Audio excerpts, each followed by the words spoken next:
$5 trillion Cold War hoax was exposed by Norman Podhoretz, who's one of the big Zionist propagandists in the United States.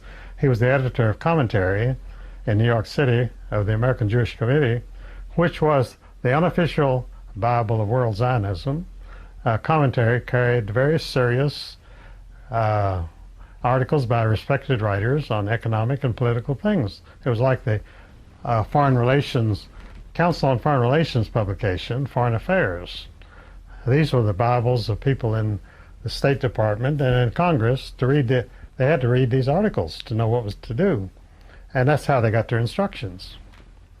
And so anyway, Norman Podhoretz published his autobiography a few years after the Cold War, and he stated in his autobiography, which was for the elite, of course, the average person would never read it, he stated quite frankly that the only purpose of the Cold War was to arm Israel to fight the Arab nations.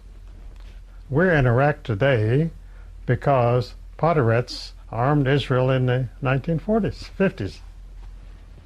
See, all this came out of the Paris Peace Conference at Versailles in 1919. There's a book called 1919, Paris and Versailles.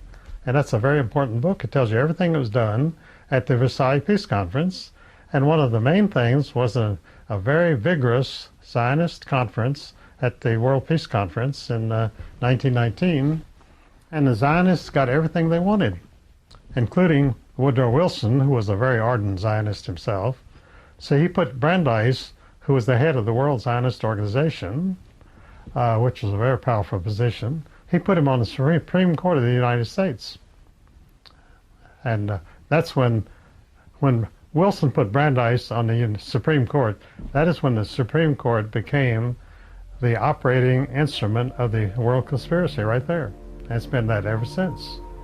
And that's why they voted to put George Bush in the presidency, because they'll do anything that they're told to do.